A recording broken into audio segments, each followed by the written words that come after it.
それでは1番をお選びいただいた方のリーディングを行っていきます。今回のテーマは夜の妄想、夜のちぎりシリーズです。あの人が感じるあなたの性的魅力、そしてあの人の本音というところをもらっていきます。よろしくお願いします。まずはあの人が感じるあなたの性的魅力っていうところをもらっていきます。外見、体のパーツなどね、もらっていけたらいいなと思っています。あとは内面だったり、中身からにじみ出てくる色気っていうところももらっていきます。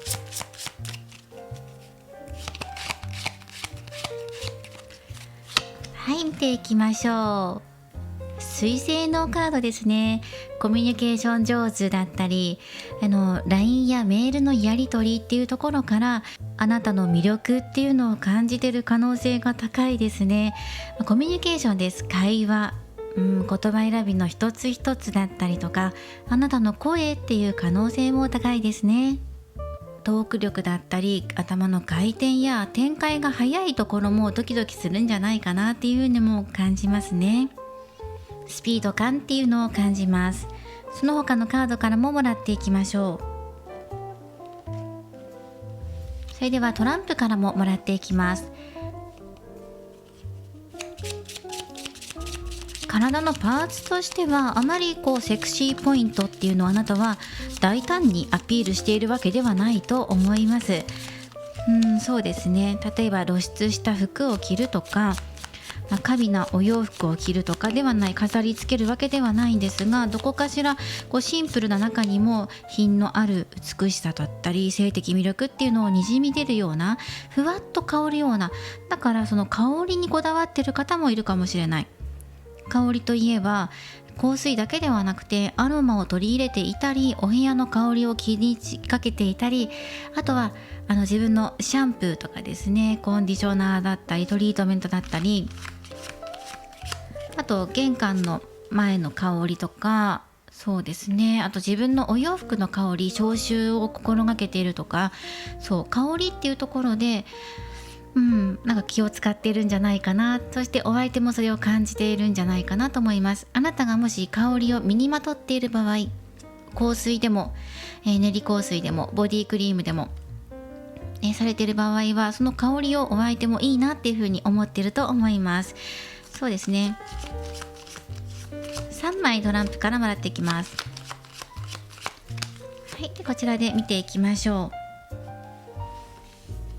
その他にはどんなところに魅力を感じているのか。そうですね、やはり露出は控えめかなと思います。コミュニケーション上手なので、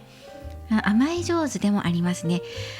軽くボディタッチをしてみたり、さりげなくね、肩に手を触れてみたりとか、そういうところでお相手がドキッとする、仕草ですね。あなたのお相手と接する時の軽いボディタッチ、体に触れる瞬間とかに、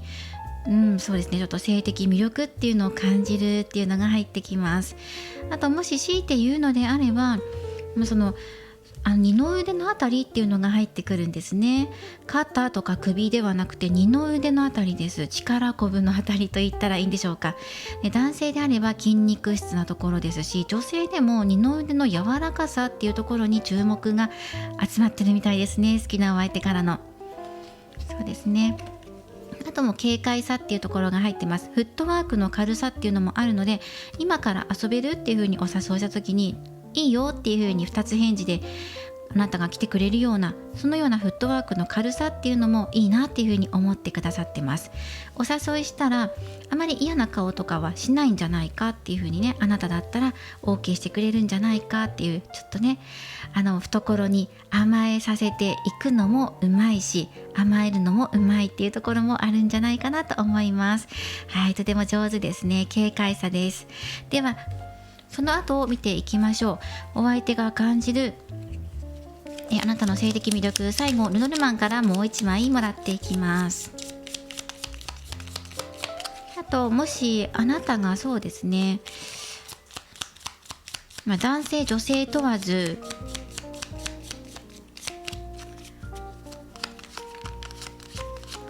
あなたが上目遣いで見られた時にドキッとするよっていうのも入ってくる。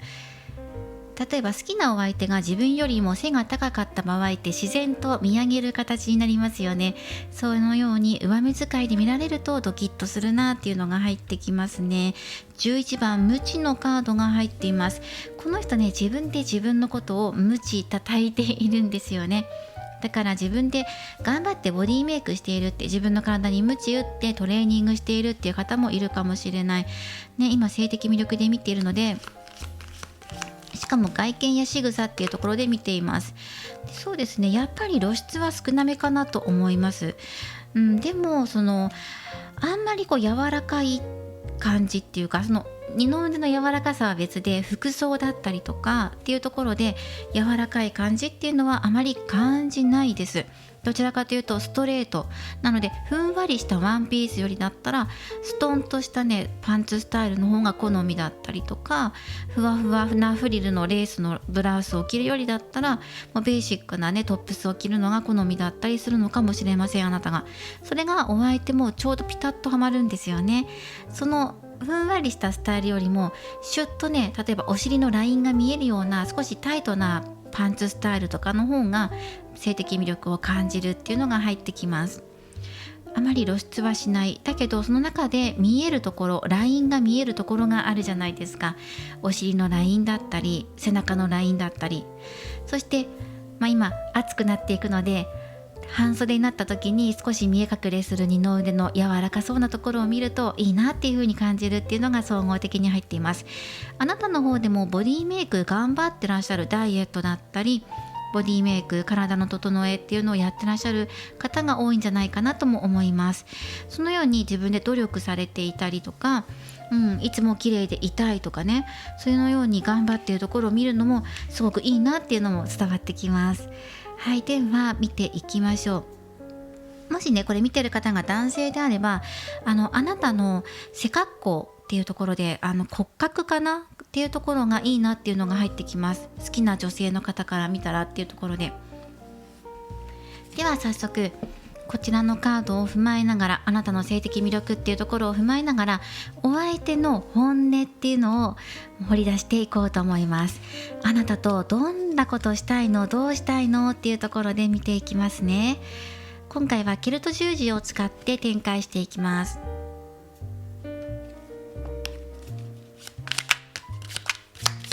お相手があなたと性的関係を望んでいるのか、どうなりたいのか、本音をもらっていきましょう。は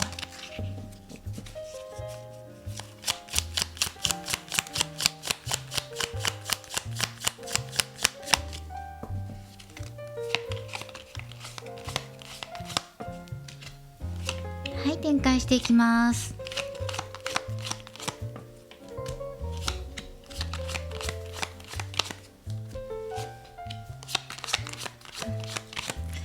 すごいですね。そう性的魅力感じていますね。はい。お相手が望んでいること、ソードの3番が出てきています。はい。チャリオットのカード、積極性がありますね。この方、まず本来の魅力、この方の持ち味として積極さっていうのが入ってきます。そうですね。そしてあなたのことを、本命ですよね。女帝のカードが入ってるので、そう本命、好きな人っていう風に入ってきます。性的魅力、性的対象だけではなくて、好きだから、愛してるから体の関係を持ちたいんだとか、愛し抜きたいんだっていうところがこの方の本音です。あなたのことを考えていては、もう夜会いたいなって、駆けつけていきたいなとかね、性的関係を持ちたいなっていうところで、体の結びつきっていうところを求めています。もうすでにね結ばれてるよっていう方も多いと思います。この並びを見ていると。そしてこのお相手なんですが、この本音に従って動いていくっていうのが出てきています。だからこの現在の位置にソードの3番が出ているので、思ったほど動けていないのかなっていうのは出てきているんですね。心の中で本命だっていう風に感じていたり、これからあなたともっと仲良くなりたいとか、浅い関係性だったら、お付き合いされてる方だったら、これからもこう仲良くねやっていきたいとか、愛を育んでいきたい、関係性を長続きさせていきたいっていうのはあるんですけど、頭で考えている、妄想しているより実現化っていうところには至っていない。だからこういう風に攻めていきたいとか、このように関係性を育んでいきたい、自分からアプローチしていきたい、体の関係を結んでいきたいって頭ではたくさん妄想しているし、パワーもものすごく持ってるんだけど、現実ではちょっと頭で考えすぎていて、心の通り動けていないのかなとは思います。宣言をかけているというかね、そういうところがあると思いますね。なのでそれはソードの3番っていうのは、今回の並びで見る限りだと、頭でいろいろ考えていて心のままに表現うまくできていないのかなと思います。もし体の関係性を持っている方だとしたら、今現在自分は体の関係またね持ちたい、次のデートで愛し合いたいと思ってるんだけど、その次のデートが延期になっちゃってとかね、うまくいかないなっていう風に感じてるとかですね。でまだちぎりの関係じゃないよっていう方だとしたら、自分としてはもう猛アタックしてちぎりの関係結んでいきたいんだけど、まだいろいろ考えちゃってね動けなくて、まだ実現化にはなってない、至ってないよっていうのが出てきていますね。こう自分で妄想している方が激しい妄想をしていて、激しい現実化にはまだ至っていないっていうところで、ただこれから先ね期待してるっていうのがすごく入ってます。戦車のカードが入ってるから、この人からのアプローチ、アタック、お誘いっていうのがあります。バイタリティがあるなというふうに感じましたね。勇ましいです。勢いがありますね。あなたのことを本命だと思ってるからですよ。これがもし交際していなくて片思いの関係だとしたら、もう本当に身も心も結ばれたい、そのために自分はあなた本命を打ち抜きたい、ハートを打ち抜きたいから動いていくんだっていうところがもうストレートに出ています。だからこの人の考えてることや、あと体の相性とか、その夜のお付き合いっていうところに関してもかなりストレートな方だと思います。攻め方がマニアックになりすぎることもなく、ストレートにもう攻めてくるんじゃないかっていうところで、あなたの魅力を自分が思う存分味わおうっていうのがね伝わってきますね。ソードのクイーンのカードも入っていますからね、今あなたのそうですね状況を見ながら動いていこうかなっていうのは感じています。そうですね。だからあなたがもし今忙しくてごめんね今会えないよみたいな、なかなか会えないみたいなあなたの状況を見ながらなので、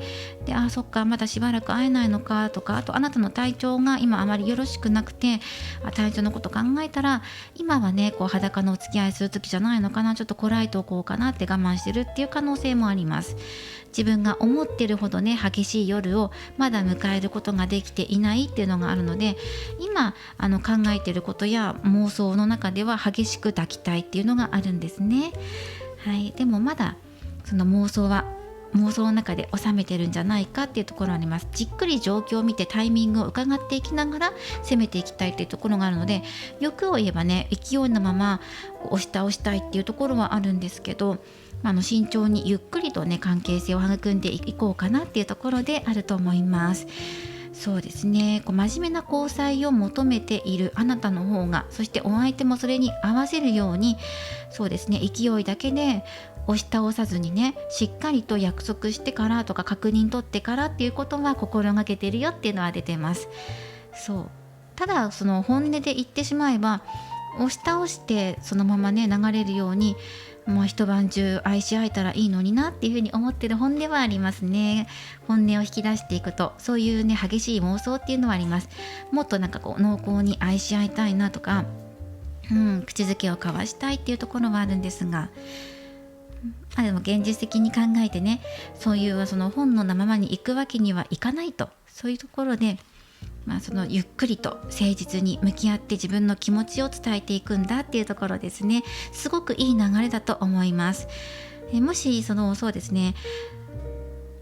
私の一方的な片思いでお相手の気持ちが見えないんですっていうふうにあなたが感じている場合は、これからお相手が気持ちを見せてくれると思うし、あなたの気持ちを受け取ってくれると思います。気持ちの通い合わせっていうのがこれから起きてくると思うので、このお相手の気持ちが見えれば、もしくはあなたの気持ちを伝えれば、これから一気に物事が加速して前に進んでいくことになると思います。すごく期待しているのでね、期待の通りに、あなたも望んだ通りに待っていてもいいし、あなたが受け取ってもいいし、この人動きたいっていうのがあるから、この人の動きに合わせてあなたがマッチの姿勢を取るのでもいいと思います。でこの人が動かなくて自分から動きたいわっていう時はあなたから動いてもいいと思いますし、でもね、受け取る側になるんじゃないかなとも思うんですね。あなたがお相手からの熱意や愛情を受け取る側として、とは思います。ただしここは固定ではないので、自分からアプローチしたいとか、なんか補助サポートしていきたいと思うのであれば、全然それは OK だっていう風に入ってますし、お相手もね、それは全然いいんだっていう風に、あなたから攻めてこられる夜があってもいいなっていう風に思ってらっしゃいます。いいですね。これからずっと長くね、交際していく、長続きさせていくためにも、なんか今はちょっと欲望をセーブして、安牌取っていきたいっていうところでしょうかね。で、気持ち両思いだと思うよって、なんとなく両思いな気がするっていう方は、その間当たってると思いますね。お相手からの気持ちが伺える瞬間がやってくると思います。なんか愛し合う夜はすごく濃厚で、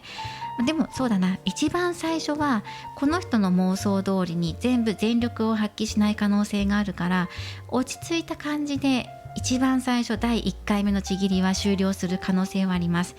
でもすごく満たされると思う。お互いが幸せな気持ちとか溢れてくる、いろんなものがね溢れてきて満たされるんだっていうのが入ってきます。で2回目3回目とか回を重ねるごとに、どんどんとそのお相手の欲望っていうか本音ですよね、心の中の本当はこういう風な体の結びつきをしたいんだっていうところが徐々に出てくると思います。一回ね、その心のブレーキを外しちゃったら、この人止まらないので、いきなりガツンと濃厚な夜を過ごす可能性もありますね。はい、いいと思います。はい、そうですね。お相手すごくいい感じで流れてきてくれています。では最後にお相手からのメッセージ、今あなたに伝えたいことっていうのをもらっていきます。あなたとどういう関係になりたいのって言ったら、体の関係だけではなくて心も結ばれていきたいんだっていう関係になりたいと。そして今お付き合いしている方だったらね、もちろんその通りですし、お相手に誠実な気持ちっていうのがあるから、まだ付き合っていないよっていう方は交際も視野に入れてっていうことを考えてくれています。本命のカードが出てきていますからね、本命に向かってまっすぐ進むんじゃないかなと思いますね。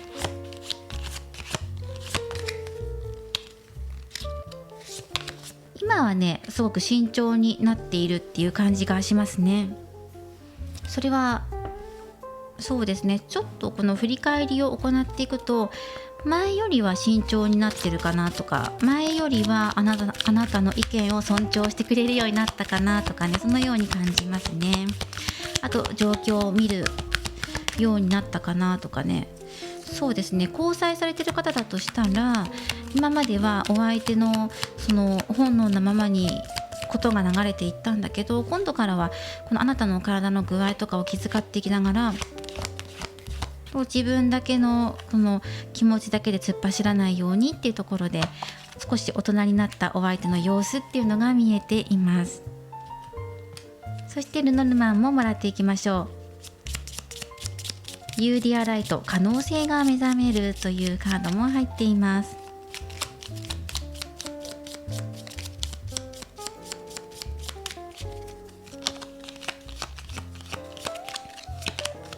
はい、いいですね。スターのカードです。それではお相手からのメッセージお伝えしていきます。このメッセージを見ていると、まだそのお付き合いされていない方の方が多いのかもしれないです。念のためお付き合いされている方、されてない方で分けてメッセージをお届けしていこうと思います。なぜだったらここにお友達との時間っていう風にカードが入ってるので、今その交際されている方であればお相手との時間も大切にしながら、友達との時間、お相手以外のね友達との時間も大切にする。それはお相手のお友達付き合いっていうことも考慮しながら、自分の友達との時間も大切にしようっていうことを伝えたいんだと思います。これは交際している方、そして片思いの状態です、付き合っていませんっていう方だとしたら、今まだね交際にはすぐには移らないよっていうお相手のメッセージだと思います。今はまだ友達の時間として過ごしたい。なので本音としては本命だし、もちろんねど本命だし、自分から動いていきたいっていうのはあるんだけど、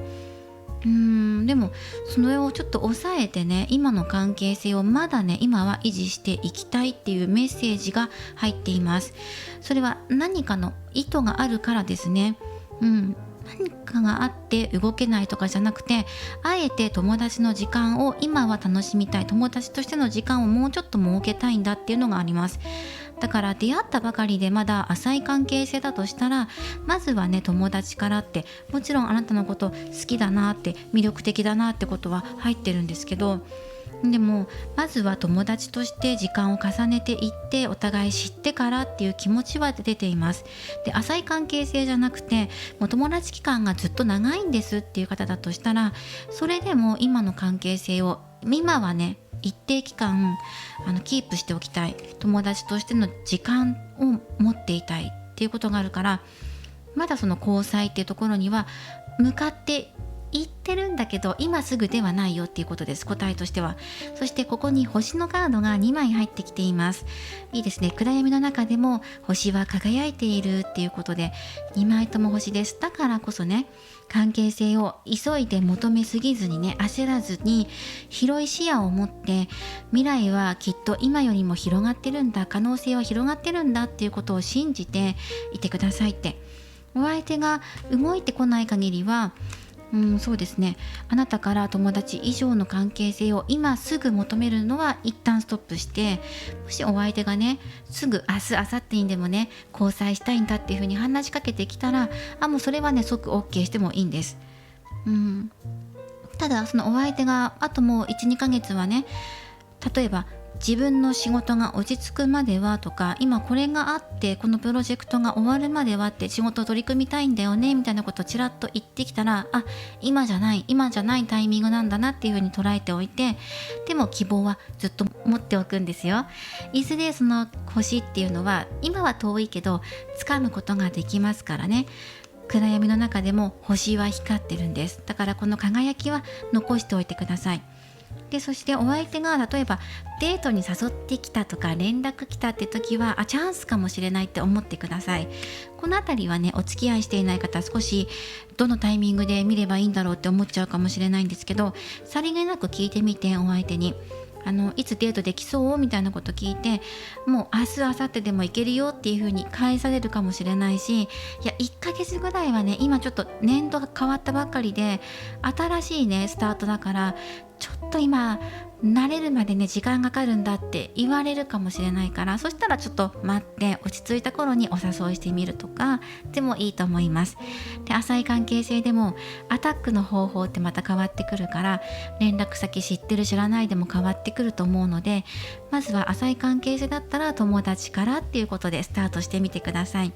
でもね、希望は絶対持ってねっていう風に入っています。可能性があるから、だから希望を持ってくださいっていうことです。このYou Dear Light のカードです。新しい可能性があなたを待っているっていう意味ですね。メッセージが込められています。いつでも自然体ありのままのあなたでいましょう。変にね気合い入れたり気を使ったりとかする必要はありません。自然に聞きたいこと聞いたり、話したいこと話したり、お相手から自然と返ってくる言葉を聞いて、変にね捉えすぎたりすることなくね、曲げて捉えすぎることなく、そのまま受け取って、今忙しいんだねって、忙しいから何かあるんじゃないかとか、私のこと嫌いなんじゃないかとかではなくて、そうなんだっていうふうに思っておいて、じゃあまた次のタイミングでっていうふうにゆっくりと身構えておきましょう。不安になっていることは今癒して流していきましょう。実はね、あなたの中に新しい可能性やこれから開かれていくものっていうのがちゃんと眠っているので、それを見つけて掘り起こしてくださいね。今お相手との恋愛、これからどうなっていくんだろう、悩んでいる、暗闇の中にいる方はちゃんと星がありますから、希望がありますから、まだね叶わない、まだまだ先なんじゃないかって思うかもしれないけど、長期戦で取り組んでいけば大丈夫です。お相手からの動きを見てくださいね。はい、今回はこのような結果となりました。お相手があなたに求めていることや本音、そしてお相手からのメッセージもらっていっています。ではお選びいただいたオラクルカードから、あなたへの好転アドバイス、どうすればお相手ともっと仲良くやっていけるかなっていうことでもらっていきます。こちらのカードは植物や動物が描かれたテーマとなっているオラクルカードです。こちらメッセージは今を幸せに生きるというメッセージで、こちらの植物がスイカズラという植物です。花言葉は愛の絆、そして献身的な愛、無償の愛という花言葉があります。尽くす愛ですね。そこで愛の絆を確かめ合うということなので、今は何かを求める時ではないのかもしれません。お相手から求められたら答える。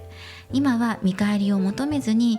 ただ無償にね尽くしていきましょう。そのような花言葉。そしてカードのメッセージとしては愛そのもの、そして受け入れる、受容する、自分自身もそうだし、お相手のことも受け入れる、心の余裕を持つように自分の心を保つ、整えることっていうのもいいでしょう。そしてもう一つは独立という言葉もあります。独立というのは自分一人で立つ力のことなので、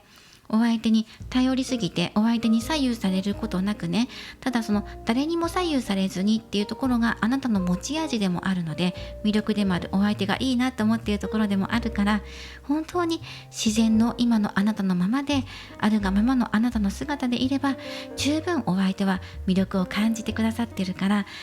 タイミングであなたに近づいてくると思います。なんかね、避けてるとか遠ざけてるとかではない。で、なんで友達のままでしばらくいなきゃいけないんだろうっていうのは思った方は、多分どこかに何か理由があるんだと思います。お相手の本心っていうところは本命のカードが出てきているので、だからあまり変にね疑ったりとかもせずね、お相手を信じてあげてください。これからもリーディング動画を投稿していきますので、高評価やコメント、そしてチャンネル登録をよろしくお願いします。ではまた次回の動画でお会いしましょう。最後までご覧いただきありがとうございました。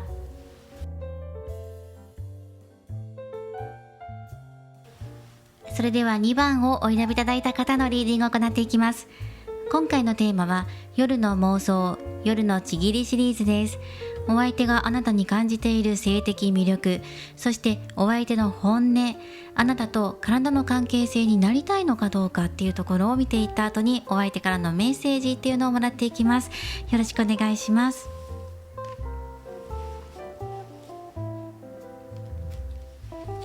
まずはお相手が感じるあなたの性的魅力、好きな人メインですよ。好きな人が感じるあなたの性的魅力というところでもらっていきます。どういうところに魅力を感じているのか、外見、仕草、そして内面からあふれる色気っていうところをもらっていきます。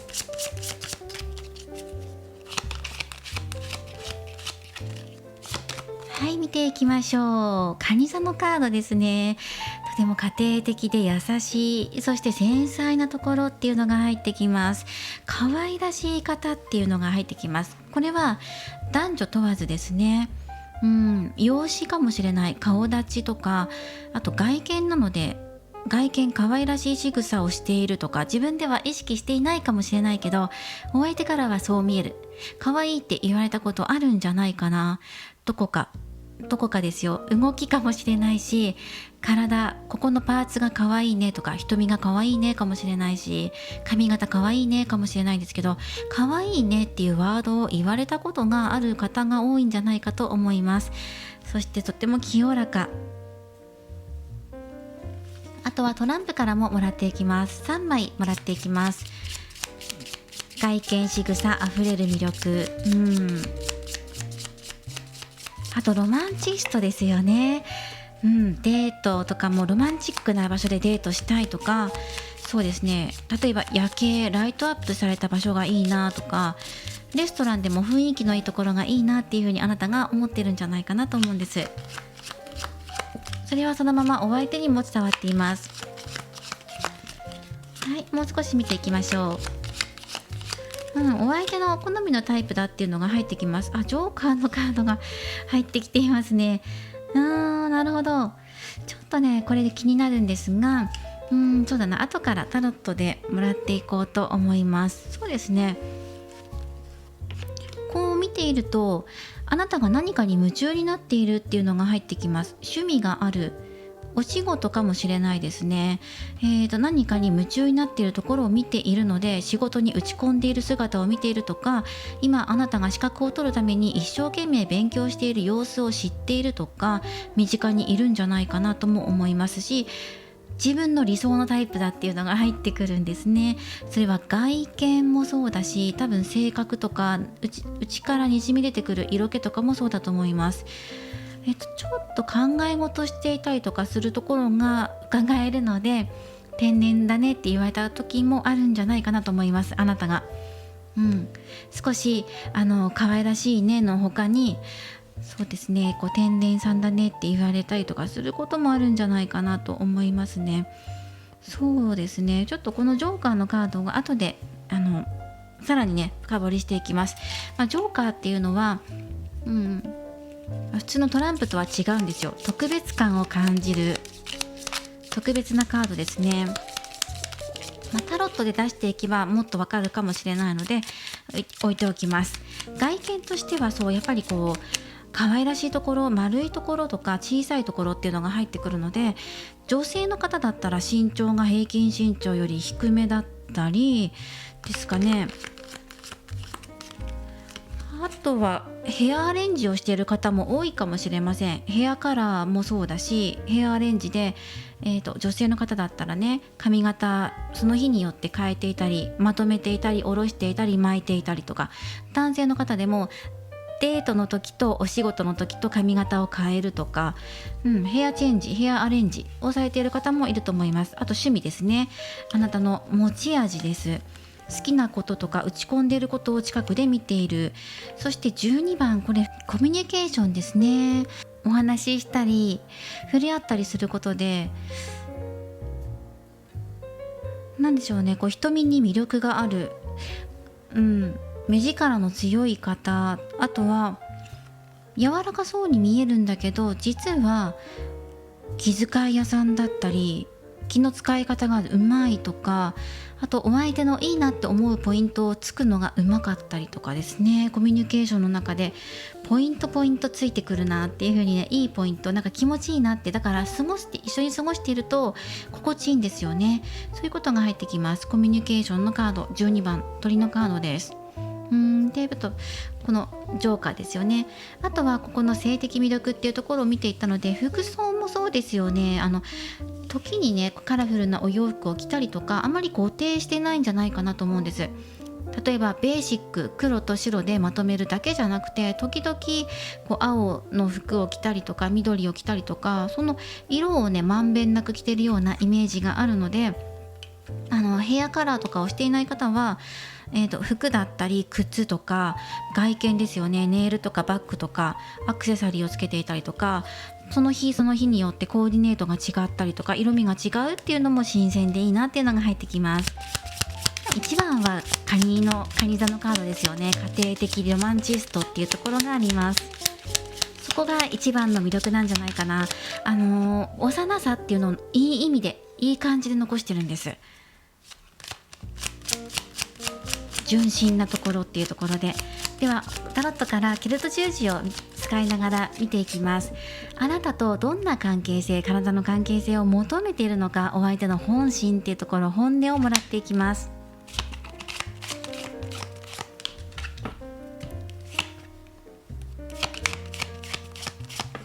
はい、フールのカード、ペンタクル3番、そしてそうですね、ワンドのナイトのカード、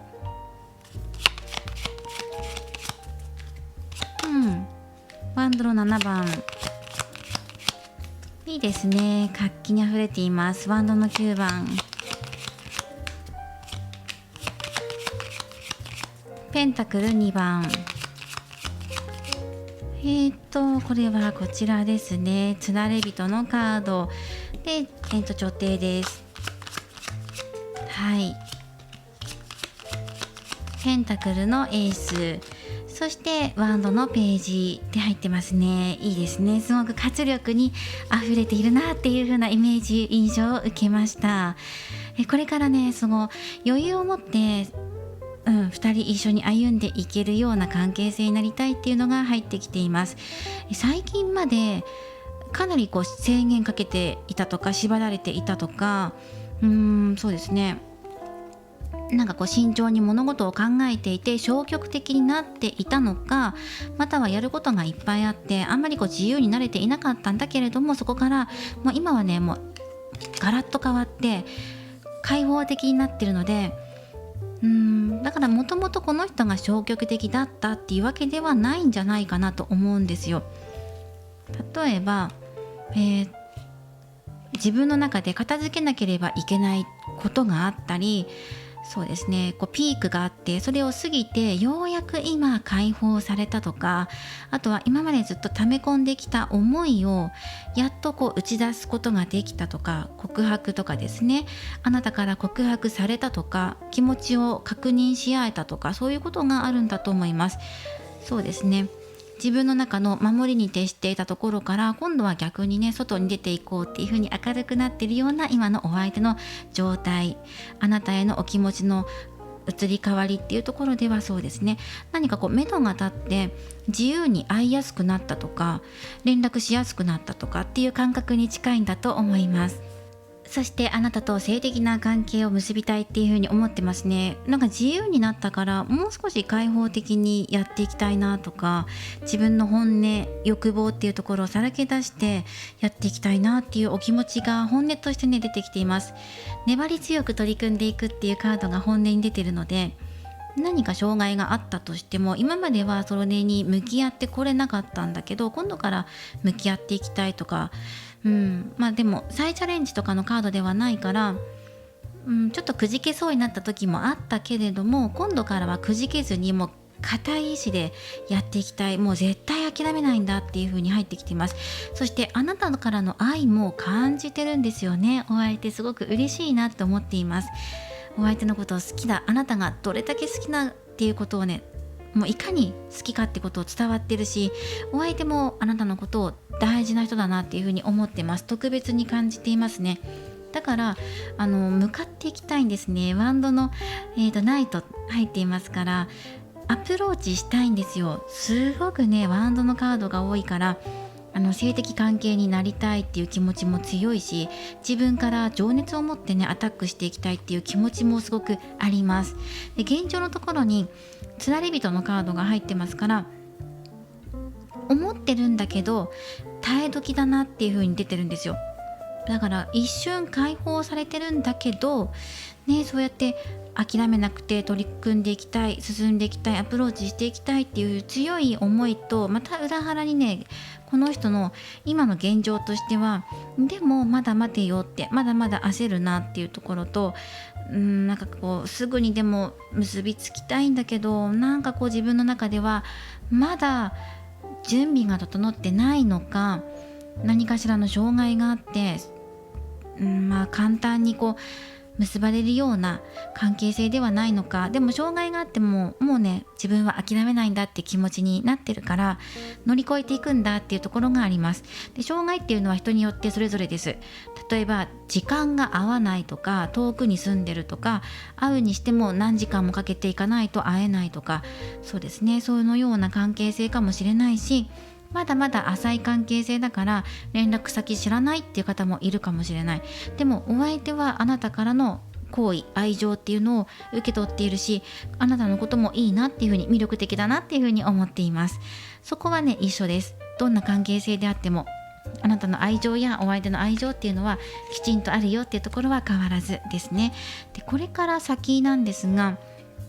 どうやって進めていこうかな、進めていくというのは体の関係性になっていくためにはどんな手はずを踏んだらいいんだろうっていうところを2人で話し合って決めるっていうのが出てきてるんですね。流れとしてはどうやって2人で話し合うのっていう風に感じる方も出てきますよね。まだそういう仲じゃないんだけどとか、一方では仕事付き合いだけでプライベートの仲になってませんよっていう人もいるでしょうし、でもうまく時間使ってみてっていう風に入ってくるんですね。うまく起点を聞かせてやるともっとね2人の距離縮まっていくよっていう風に出てきています。お相手から好感触で思われているから、ぜひこの機会を見逃さずにチャンスをどこかで捉えていくべしっていう風に入ってますね。お相手の近未来としても両立や余裕っていうカードが入ってるので、うまくこなせるようになっていくんです。だんだん自分の心が解放されたことによって、今までうまく扱えなかったもの、うまくいかなかったことから、うまくできるようになっていく、器用にこなしていけるようになる。でもそうだな、それは簡単な道のりではないのかもしれない。この人の中で紆余曲折しながら進んできてようやく手に入れた余裕かもしれませんね。そうですね。やっと落ち着いたんだとかね、そういうところも感じます。苦しかった中もがいてやっと掴み取ったんだとかね、そのようにも感じるので、掴み取ったらぜひこれがチャンスだっていうふうに思って、例えばこのお相手と近づいてお話しするタイミングがあったら今だって思って、そのタイミングを逃さなければこれから体の関係性になる可能性十分あるっていうふうに出てきていますね。またお相手もそれを望んでいます。抑えきれない欲望っていうのがあるから、あとはそれを表現していくかどうか、自分の体で示していくのかどうかっていうところはタイミングがものを言いますっていう風に出てますね。このチャンスをあなたがつかむか、お相手もねあなたも掴んでいけるかどうか、ものにしていけるかどうかっていうことで、あなたにもお相手にも2人に言えることだと思います。だからね2人で話し合って決めるっていうのが鍵なんですけど、仲が良くて連絡先知っててよく連絡やり取りしていますっていう方だったら、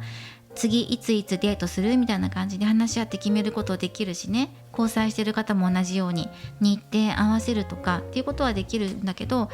浅い関係性の方だったら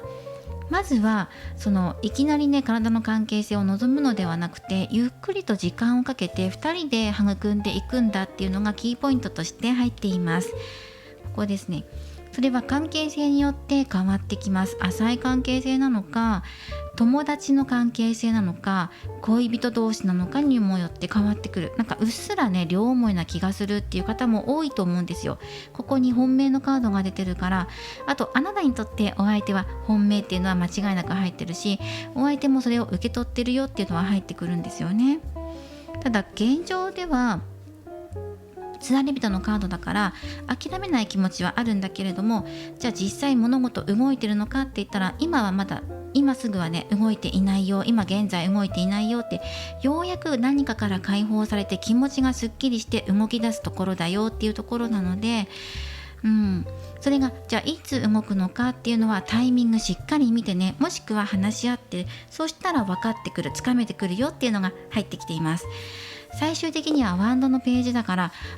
これからの可能性に期待してください。体の関係性ね、持てるんだっていう風にね自信を持つことも大切だし、未来を向いて歩んでいくことっていうのもとてもアドバイスとしていいかなと思います。ではお相手の本音を見ていったところで、お相手があなたに伝えたいことをもらっていきます。これから暑い季節になっていくんですが、そうですね、もし可能であれば、あんまりね半袖ではない方がいいかなと思います。夏でも羽織るものを持って出かけるといいと思います。デートとかね、特に外であれば、中でもそうかな、人前に行ってる時、人が集まる場所に行く時は夏服なんですが薄い、羽織るものを持った方がお相手が安心するっていう風に入っています。肌を見せてほしくないのかな、あまり。もしくは、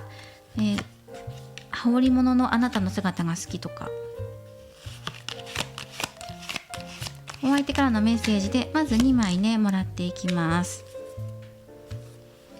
はい、そしてルノルマンカードです。一番最初に出てきたトランプの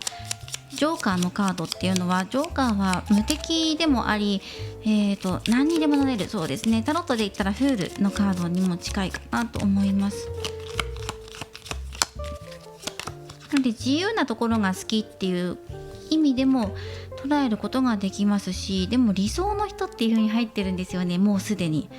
自分にとって大切な人なんだ、大切な存在なんだとか、追いかけたい人だっていう風に、だからこの人から追いかけてあなたが追われる側の恋愛になるんじゃないかなとも思うんです。もしくはお互いが同じ立場というか、追うし追われるしみたいな、その駆け引きが楽しいよねっていうところもあると思うんですね。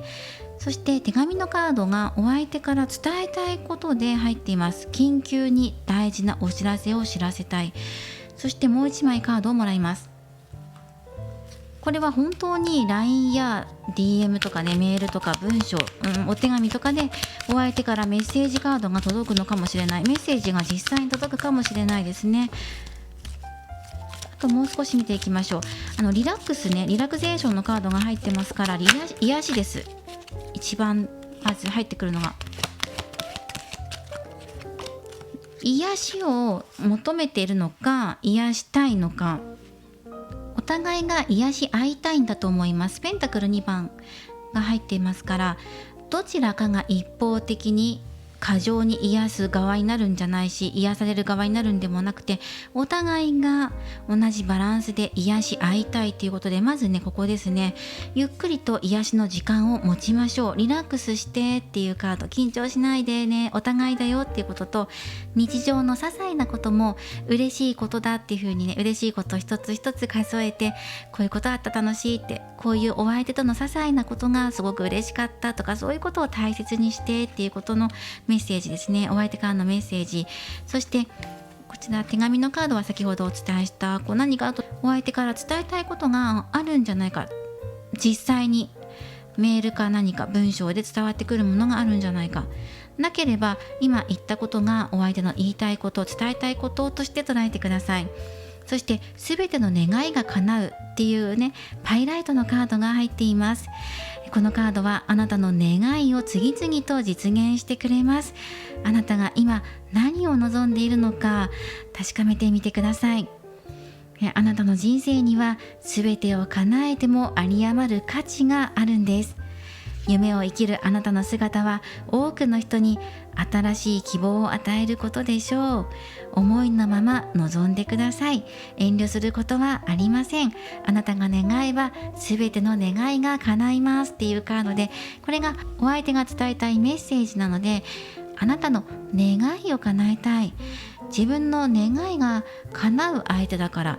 お互いの願いを叶え合える存在だから、お互いの体の相性がいいっていうふうに思ってる、またはまだちぎりの関係がなければ、あなたと結ばれることはきっと自分たちが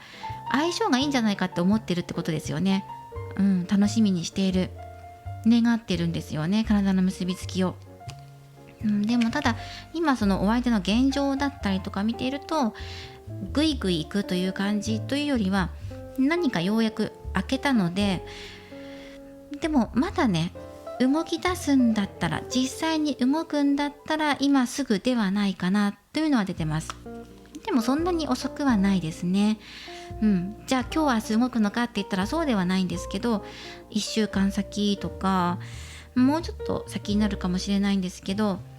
だからまず癒しやリラックスの時間を持った後なので、ワンクッション挟んだ後に実際に動きが入ってくるのかなと思います。望みはすべてね、手に入れるつもりでいきましょう、ね、ちゃんと受け取って、しっかりとね、受け取ったものをどう生かすかとか、あと受け取るために自分が何をするかってところに着目して、あなたの願いってところをよくよくね、もう一度振り返ってみましょう。願いをつかむためには何をしたらいいのか、掴んだ後はどうしたらいいのかっていうところまでね、見ていくといいと思います。些細なことでも楽しいことをお祝い事としてね捉えてくださいっていうのも出てます。元気出してっていう風にね総じて言われています。あとお相手から嬉しい連絡が入ってくる可能性があるので、その時はこれがチャンスだっていう風に思ってください。キーワードですね。なんかどのタイミングでやってくるか正直わからないっていうのがあるかもしれない。ジョーカーが入ってるので、なんかいきなり明日明後日かもしれないし、もう少し先になるかもしれないので、それはねまだわからないよっていうところで入ってきています。時期を見るカードではないんですけど、ただジョーカーは全体的に今回効いてくるかなと思ったので、もう少し具体的に時期を絞っていきましょう。早いかもしれないっていうのが出てきます。このチャンスっていつって言ったら今かもしれないっていう風に読みますかね。今この動画を出すのが4月、下旬の方になってくるので、4月23日の予定なので、見たタイミングですぐかもしれない。すぐ届けられるか、あなたの方でなるべく早く自分の願いっていうところをまとめて整理して、どうすればいいかなっていうところまでたどり着いて、うまくキャッチできるように準備しておくことっていうのがいいかもしれません。本当にすぐです。そうですね。遅くても5月下旬まであと1ヶ月以内ですねっていうのがあるから、それまでにあなたがどうやって動くか、どうやって何を生み出すか受け取るかっていうところを意識してみてください。そうしたら確実に関係性が変わります。浅い関係性だったらあなたから動いた方がいいかも。願いを叶えるために、自分の願いを叶えるために動く。で、仲が良ければ友達関係とか仲が深ければ深いほどそうですね、その分あなたの願いが今まで叶ってきてるので、これからよりもっと願いを叶えていくためにってところでもう一度立ち返って考えることだったり、日常のお相手との些細な時間でも喜びの時間を見つけてくださいっていうこともそうだしね、そういうことも入っています。関係性によって変わってきますね。ジョーカーのカードだから1ヶ月以内、遅くても5月の下旬までに確実につかみに行きましょう。話し合える関係性だったら話し合ってね、コミュニケーションを重ねて掴んでいけたら一番ベストですねっていう風に入ってます。まずはそうじゃないよって方はまずここに持っていくところが一番の目標として捉えてください。お互いがコミュニケーションを取り合えるような関係性でももうね取り合えていると思うんですがね、どうでしょう。浅い関係性ですっていう方はまずは話し合えるようなところに持っていってみてください。そしてお選びいただいたオラクルカードからのメッセージをお伝えしていきます。こちらはこのオラクルカードは植物や動物をテーマにしたオラクルカードなんですね。この2番のカードの、植物はローズマリーです。カードからのメッセージは過剰を受け入れて感覚を目覚めさせる。過剰っていうのは溢れ返っているものですね。過剰に働いていることです。そしてカードのワードとしては刺激、記憶、友情、消化、浄化です。体を浄化して心に刺激を与えましょう。まずはリラックスして休憩をとる、ヒーリングですね。癒しの時間を持って心をクリアにしてください。あと体ですね。心と体クリアにしてください。浄化をした後は心に新しい刺激を取り入れる。このようにですね、日常の些細なことにも刺激っていうのは実はね、あなたが慣れてしまって感じていないだけで、実は思い出してみればこんなにシュワシュワのものが詰め込まれているんですよ。その心に刺激を与えてあげてください。そしてローズマリーの花言葉は静かな力強さ。決して派手ではないけど日常の中の些細な嬉しいことのように静かな力強さ、そして思い出、誠実という花言葉があります。好きなお相手との思い出を大切にしてください。その思い出に蓋を開ける時が今やってきてるのかもしれません。まずはね、ゆっくり休んでからですよ。そしてまだね、浅い関係ですっていう方はこの瓶の中に思い出を詰めるように吸い込んでいくようなイメージを持ってください。刺激を与えるような出来事を作っていきましょう。願いを叶えるために。今回はお相手が感じるあなたの性的魅力、そしてお相手の本音ですね。あなたと体の関係性を結んでいきたいのかどうかっていうこと、あとはお相手からあなたに伝えたいメッセージをお届けしていきました。これからもリーディング動画を投稿していきますので、高評価やコメント、そしてチャンネル登録をよろしくお願いします。ではまた次回の動画でお会いしましょう。最後までご覧いただきありがとうございました。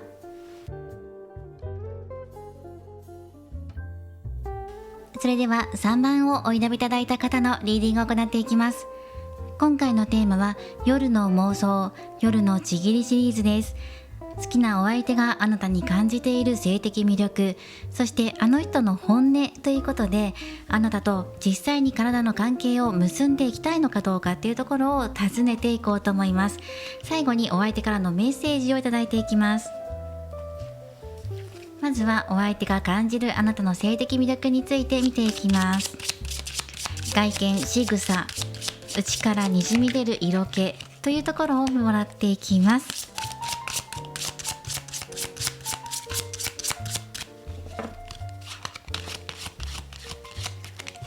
はい、見ていきましょう。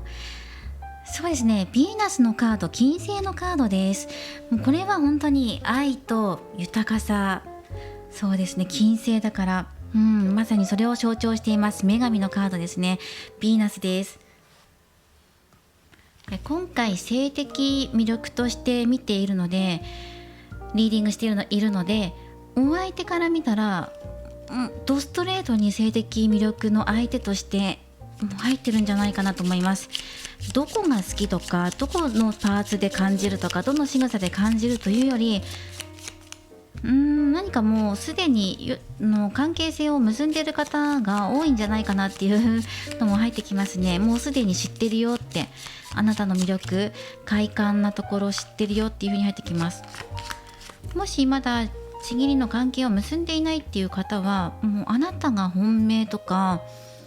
あとあなたから溢れてくるオーラだったりとか、実際に体のライン見たわけじゃないんだけど、存在感そのものがもうすでに性的魅力としてドキドキするっていうことですよね。入ってきています。もうすでに2人きりで過ごされたりとかしてるんじゃないかなとも思うんですが、どうでしょうか。ただね、もし両思いだよっていう方だとしたら、2人は相思相愛なんだけれども、今何かあるか、それとも2人でね乗り越えていかなければいけない何かを感じているっていうのは入ってきています。そうですね、なんかあなたが悩んでいたりとか落ち込んでいるところっていうのを見ているっていうのがあるから、それは2人の恋愛のことかもしれないし、純粋にあなたが今仕事どうしようとか悩んでるのを相談を受けているお相手っていう可能性もあります。でも悩んでいたりとか涙をこぼしているところですら、少し性的魅力を感じるっていうのが入ってくるから、どんな表情のあなたでもいつでもねこの人スイッチが入るのかもしれません。それぐらいね身近な存在でもあって、どんな時も支えていきたいって気持ちもありながら、泣いていたり落ち込んでいる時も抱きしめたいとか肌を重ねたいとか、そういう時だからこそっていうのもあるかもしれないですよね。そういうのもあるのかな。2人で苦しいことを乗り越えてきたんだとか、痛みを分かち合ってきたんだとか、悩み事を打ち明けたとか、そういうことも入ってきます。警戒心の強い、あなたの心をほどいてくれたのがお相手なのか逆なのか、お相手が警戒心が強くて過去の痛みを手放せずにいたんだけど、あなたと出会ったことによって本当の愛っていうのはこういうことなんだとか、体の結びつきをもう実際にね体験して、すごく気持ちが良くて、こういうものなんだって、こんなに素敵なものなんだっていうのを感じたっていう方もね多いんじゃないかなっていうふうに感じました。あとルノルマンカードからもう少し性的魅力をもらっていきます。関係性を持っているような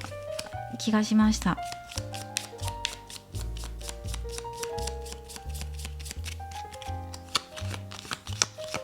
またはギリギリのところまで行ったみたいなね、コウノトリのカードです。そうですね、一方では家庭的なところっていうのも入ってきます。両方かな、両方の顔を見せるっていうのが入ってきます。家庭的なあなたの姿と、もう性に翻弄される、もう本当にね、自分の欲望を解放していくんだっていう、自分の、そうですね、女性性というか、そういうところだと思います。もちろん見てる方が女性だけではなくて男性の方も見てらっしゃると思うので、ただこう受け止める力だったり包容力だったり愛情を受け止めるし、自分も愛情をお相手にお渡しするしっていうところで、2つの顔を持っている。肌を重ねた時のセクシーなあなたと、普段の家庭的なあなたっていうところで、家庭的というか、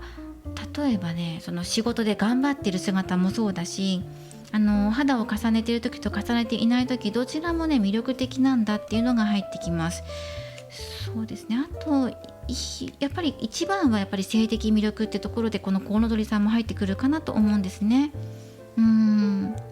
なんだったら肌をずっと重ねていたいって思えるぐらいの魅力が、性的魅力をね、あなたから感じるっていうのがお相手の感じる魅力ですね。では早速タロットカードからケルト十字を今回使ってお相手の本音っていうのを覗いていきます。本当はどんなことを望んでいるのか、体の関係を持ちたいと思っているのか、お相手の本音を見ていきます。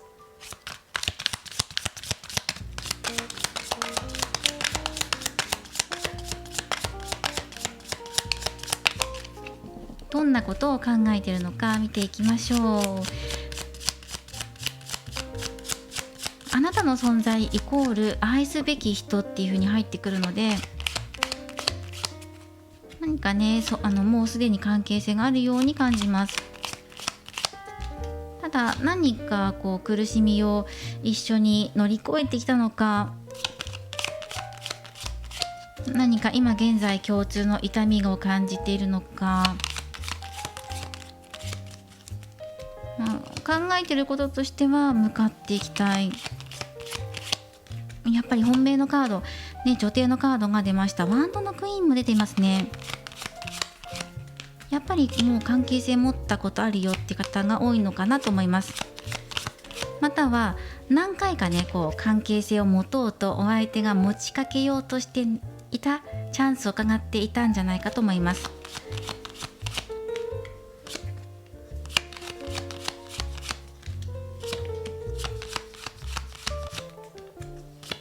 はい、これでもらっていきましょう。では見ていきます。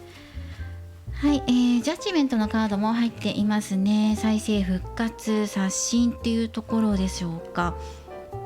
今の現状っていうところでお相手お休みモードになってるんですね。ソードの4番が入ってきています。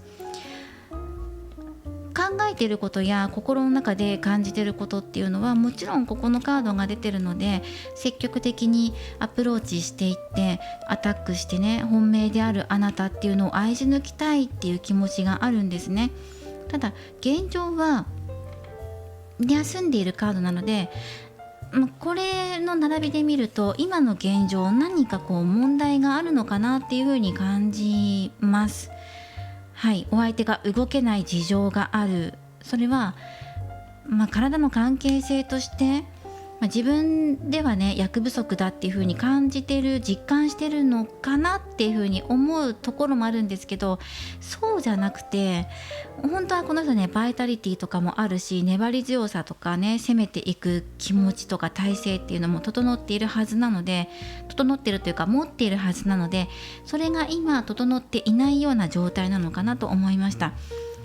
過去にあなたと結ばれたことがあるのではないかと思うし、じゃなかったとしてもあなたのことをすごく魅力的で、もちろん性的魅力としてすごく感じているし、すごく素敵な人っていうふうに思ってるし、肌を交えたい、重ねたいなっていうふうに思ってる、本命だって、すごく大好きって愛してるっていうのも入ってくるし、そのまんまですよ。あなたそのままっていうの本当にこう感じてることがある。だけどあなたもカップの4番なので、なんかお相手も今停止状態だし、あなたも今の現状に対して満足いっていないんですよね。だからお互いが動かない、満足いかないってことで、ちょっとここ停滞してるなっていうのは感じます。でじゃあその停滞してる原因はどこにあるんだろう。だってこんなにねあなたのことを感じてくれてるのにっていうふうに思うじゃないですか。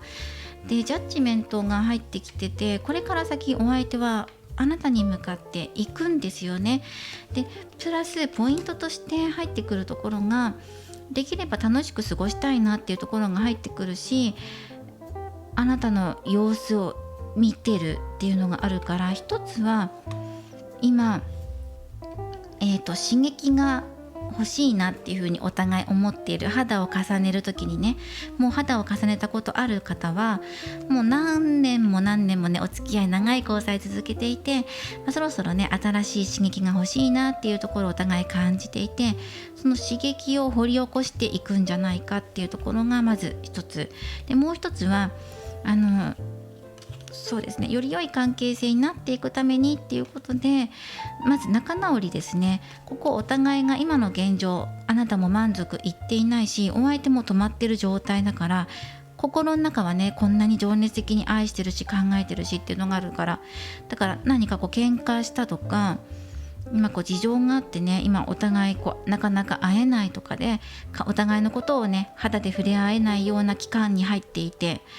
そこから抜け出していくためのこのジャッジメントなのかもしれません。でもお相手はねナイトのカードが2枚出てるから動くんですよね。ちゃんと体の関係を求めて動いてくると思う。ただし慎重ですね。周りのことをよく見て、そしてあと情報に惑わされることなくね、しっかりとあなたと面と向かってお話できれば一番いいんだけど、この人にそこまで今勇気が持てるのかどうか、頭では分かってるんだけど実際に行動に起こしていけるのか、実際に行動に起こすんですよね。起こしていけるのかどうかって言ったら起こしますよっていう風に出てるから、その時にじゃああなたが優しく受け止めてくれるんだろうかとか、実際喧嘩してるしてないとか関係なくね、このお相手からお誘いした時にあなたは何て言ってくれるんだろうかっていう反応気になるよっていうところが出てきています。できればね楽しく過ごせたら一番いいなっていう風に入っていますね。だからあなたの方でも今一度思い返してみてください。お相手と過ごした情熱的な夜とかね、今お相手と離れてしまったとか、なかなか会えないっていう方だとしたら、今の現状満足いってないんだよねっていう方は少し振り返ってみると熱い夜っていうのがあったと思うんです。じゃなければお相手のことを考えてドキドキした、お相手もあなたのことを考えてなんとなくそれっぽいことをお互い言い合ってドキドキし合った真夜中の電話とかね、そういうことを思い出してみてください。ドキドキ感はまたね思い出されていくと、あなたの中でも現状ね満足いっていないっていうことでも満足いかないけど、でもあの時のことを考えて、そして今現状お相手のことをよく見ると、なるほどって自分でもここ見直すところあったなとか、お相手の状況をよく見ることができた、冷静に見ていくことができたなっていうふうに思うことができると思います。そしてお相手がなんで今お休み状態なのかなって言ったら、そうですね、あなたの出方を見ているというか反応を見ているってところがある。もし自分が話しかけた時に、例えばですよ、喧嘩していたらあなたの方からツンってされたらどうしようっていうふうに思ってるかもしれないし、少し時間を置いてね、それからまた話しかけようかなって、ほとぼりが冷めてからね話しかけようかなって思ってるのかもしれないし、そうですね、もう一度再スタートするとか仲直りとか、より良い関係性になっていくために自分で動いていくっていうカードが出てきています。ちょっとここだけ気になるので1枚追加で出していきます。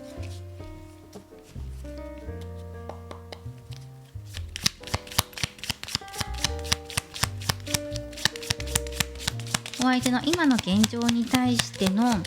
補足1枚ですね。はい、もらっていきましょう。月のカードですね。不安っていうところですね。まずあなたとお相手の間に何かがあってっていう風にね、心当たりのある方はそうですね、あなたの反応見てちょっと不安だなとかね、これから先仲直りできるかなとかね、そういうことで感じているよっていうのがあります。ちょっと慎重になって物事を考えて、ちゃんと正しい方向に持っていけるようにタイミングを見ていたり、今エネルギーを溜めているような状態ですね。気を伺って今だって思えるタイミングで動こうっていうふうに思っていると思います。動くとしたら大きな流れを生み出していくんじゃないかなと思いますね。そうですね。そのあなたの方の何に満足いっていないかってことにもよるんです。お相手と喧嘩していないよ、だけど今の現状満足していないよ、刺激が足りないよっていう方もいると思うし、だとしたらお相手はそのあなたの気持ち、現状っていうのを表情からもう全て読み取っていて、慎重に物事を動かしていこうっていうふうに思ってますね。あなたに嫌われたくないから、あなたがいなくなってしまったらどうしようっていう焦りがあるんです。だからできれば早く動いて解決していきたいんだけど、でも不安から動けないことっていうのがあります。2人の間で今停滞していることがありますね。はい。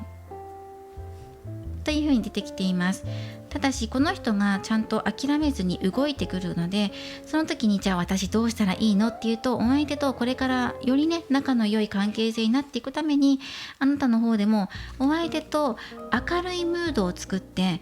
ね、その楽しくね過ごす時間っていうのを提供していくと、一緒に作り出していくといいんじゃないかっていう意味で出ます。まずはお食事行くとか、雰囲気のいい場所に行って楽しい気持ちを盛り上げるムードを作るとかっていう風にね、あなたの方でも働きかけていくとか、あとはこのちょっと前のことですね、お相手のことを考えてドキドキした、お互いがドキドキしたことっていうのを思い出して、それをねもう一度確かめて、で今度会った時は笑顔で過ごそうっていう風に意識されるとよりいいのではないかなと思います。ではお相手が今あなたに伝えたいメッセージとしてお届けしていきます。女帝のカード、ワンドのナイト、ワンドのクイーン出ていますから、体の関係持ちたいっていうのはもちろんそうですよね。持ったことあって今以上の関係性、もっとより良い体の相性にしていきたいってこともそうかもしれません。関係性によってはね、そうだと思います。まだ関係性ないよっていう方は、これから体の結びつきを求めにお相手が動いてくると思います。あなたが待っても待ってもお相手の方が来てくれないから、待ちくたびれちゃったわっていう風に思ってるかもしれないですね。ただ不安から来る動けなさっていうのが出てますから、未来は明るいよってことをサポートしてあげると、よりお相手が動きやすいのかなとも思います。お相手からのメッセージです。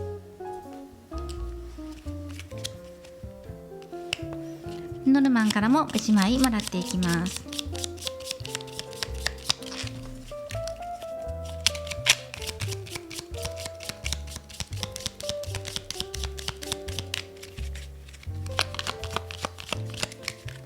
はい、1枚もらっていきましょう。無知のカードですね。そしてこちらのオラクルカードからももらっていきます。まずこの蝶々のカードっていうのは変容ですね。あなたにはたくさんの可能性がある。だからその可能性を信じて新しい扉を開いて、お互いいい関係性になっていこうっていう、美しく生まれ変わろうっていうカードです。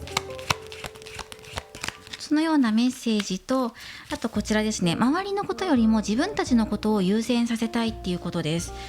つまりはそうですね、周りのことばかり、誰かのご機嫌を取ろうとしていたりとか、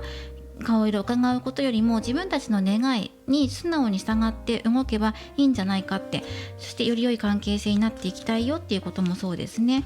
なんか痛い苦しいっていう思いとかをした言い合いとかかな、してきたこともあったんだけど、でもそこからもう抜け出して、これから蝶々のようにね、美しく生まれ変わる、そんな存在、そんな関係性になっていきたい、自分を満たすっていうカードです。ムーンストーン。今の状態に満足いっていないっていうあなたに対して、お相手からのメッセージは満たしてあげたいっていうことですね。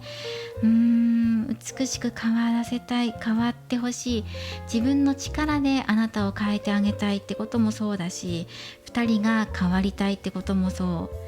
自分たちらしさっていうのを打ち出していきたいし、満たしたいっていうことが入ってます。このカードのワードとして永遠の愛っていうのが入ってるんですよね。永遠に愛したい、そして迷いを断ち切るっていう意味もあるんです。だから今現状お互い満足いっていないとか、動けていないとか、不安があるとかっていうのであれば、それを解消させて迷いを断ち切って自分たちらしく動いていきたいってことがお相手からのメッセージですね。そしていつもあなたは周りの人に気を使って自分のことよりも周りを優先しているんじゃないんですか。そんなあなたはとっても愛に満ち溢れた素晴らしい存在だって、あなたからの愛情も受け取ってるし、周りに気遣ってる優しさっていうのも分かってる。だけどそろそろあなた自身のことを考えてもいいんじゃない、自分自身を満たすことをしてもいいんじゃない、そして2人のことをね、2人の関係性を満たす時が来てもいいんじゃないかっていうふうにね、もう一度考え直してくれないかっていうふうに伝わってきます。そろそろ自分たちを優先的に考えよう。そしてお相手からの愛を受け取ることを信じてください。私のことを本命だって本当に思ってくれてるのかどうかわからない。だってこの人動かないからっていうふうに思ってるかもしれない。だけどこのお相手からの愛を信じて受け取ることを遠慮しないで受け取ってほしい。その方がお互い喜びに満ちた世界を作り上げていくことができるよっていうお相手からのメッセージでした。いいですね。なんかこう周りを気にすることとかあるんでしょうかね。周りを気にしたら動けなくなってしまったとか、誰かのことで言い合いになったとかね、誰かが間に割り込んできて言い合いになってしまったってこともあるかもしれない。でもそれでね、不安にお互いなってしまったんだけど、またお相手の方で動きを見せてくれるので、それはマイペースに動いてくるから、今すぐじゃない、気持ちとしてはね流行る気持ちはあるんだけど、しっかりと確実に動いてくるので、その時にあなたも温かく迎え入れてあげるといいんじゃないかなっていうのは出てきていました。もちろんね、自分を満たすっていうカードなので、あなた自身があなたを、自分自身をね癒すっていうこともいいんですよ。はい。そしてお選びいただいたカードからはこちらですね。次の始まりに向けて準備するというカードからのメッセージがあります。このオラクルカードは植物や生き物をテーマとして描かれているカードです。このカードの、植物はデイジーです。カードのワードは感情、誕生、謙虚さ、無邪気、純粋というカードのワードがあります。そしてデイジーの花言葉は希望、平和、美しい人、純潔です。今あなたの感情を満たすことをしてあげましょう。自分自身もそうだし、お相手の感情を満たすことをしてあげるのもいいでしょう。そして新しいものを生み出すというワードもありますので、今自分たちの気持ちに素直に従って新しいスタート、新しいものを生み出すっていうことをイメージして取り組まれていかれるといいのではないかと感じました。希望を持ってね、あなたは美しい人だっていうふうにお相手から見えていますからね。はい、ヴィーナスのカードと女帝のカード、女帝も同じ金星なんですよ。なのでね、同じカードが入っています。もうあなたの魅力が存分にお相手に伝わっていますから、その愛を受け取ってください。今回はお相手が感じるあなたの性的魅力、そしてお相手の本音、あなたに伝えたいことをお届けしていきました。これからもリーディング動画を投稿していきますので、高評価やコメント、そしてチャンネル登録をよろしくお願いします。ではまた次回の動画でお会いしましょう。最後までご覧いただきありがとうございました。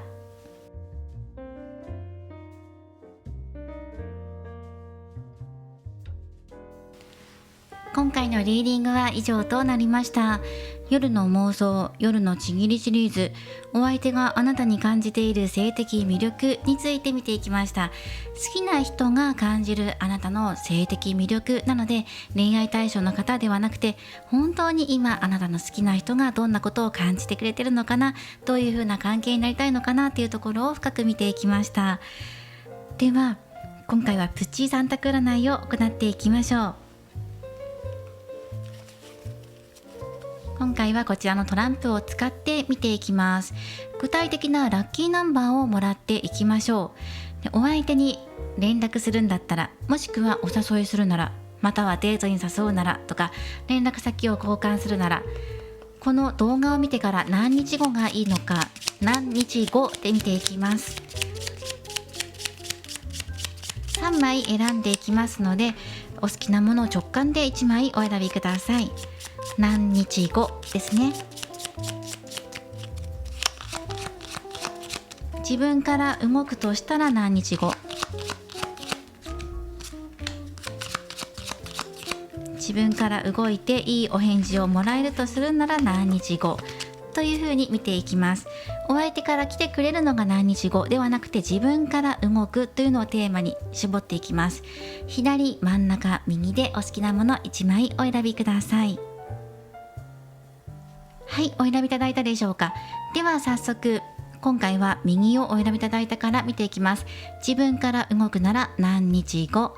はい、11日後です。もしかしたらね、ロマンチックな展開になる可能性があります。ぜひあなたの思いを伝えてください。どんな思いというか、告白じゃなくてもいいんですよ。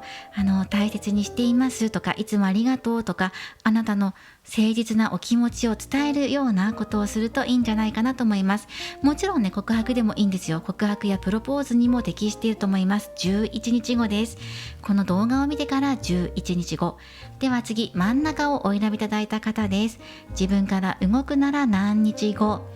5日後です。はい。でこの5日後のあたりまで、その間ですね、今現在とか、もしくは明日、明後日とか、どうしようかなって、うまくいかないんじゃないかなっていう風に、ちょっと厳しいかなって思うようなことがあるかもしれない。そのように感じてる今現在もね、ちょっとこの恋愛厳しいんじゃないかなとか、自分から連絡してもいいお返事もらえないんじゃないかなって、少し不安だっていう風に思ってる方もいるかもしれない。だけど5日後にチャレンジしてみてください。今の現状を打破するきっかけになると思います。右の方と違って真ん中の方は、まずは今の現状を打破していくことっていうのを目標にしてください。自分の思いを伝えるというよりは、とりあえず現状から抜け出す何か手がかりになるようなきっかけがつかめればいいなっていうふうに思って動いてみるといいと思います。そして次、左をお選びいただいた方、自分から動くなら何日後。はい、4日後と出ました。そうですね、この左をお選びいただいた方も今は、停滞期というか、物事が動いていない、自分の思う通りに進んでいなかったり、あなた自身が今物事を大きく動かすような余裕が出ていないのかもしれないですね、今現在。ただ4日後なのでもう間もなくです。4日後に今の現状を、この真ん中の方と同じですね、現状を抜けていくためのきっかけが生まれてくると思います。自分から動く。で動くための力が4日間、今からね4日後までの間に力が戻ってくると思います。だから4日後までの間ね、明日、明後日、しあさってまではゆっくり休んでエネルギーチャージをしておくことっていうのが一番のポイントですね。そして4日目に動けるように体勢を整えておきましょう。例えば頭痛がするんだったら頭痛薬飲んで痛みを和らげておくとか、考えすぎていてどうしようどうしようっていうところから抜け出しておく、3日以内に抜け出しておいて、前向きな気持ちで4日後に連絡するようにしていきましょう。連絡というか行動ですね、動いていくっていうことで、4日後、5日後、11日後と出てきていました。ぜひ参考にしてください。では今回も最後までご視聴いただきありがとうございました。また更新が少し遅くなる時もあるかもしれないんですが、まだね完全復活ではないんですが、徐々に再スタートさせていきますので、ぜひまた次回もお楽しみにしてください。またでは次回もお会いしましょう。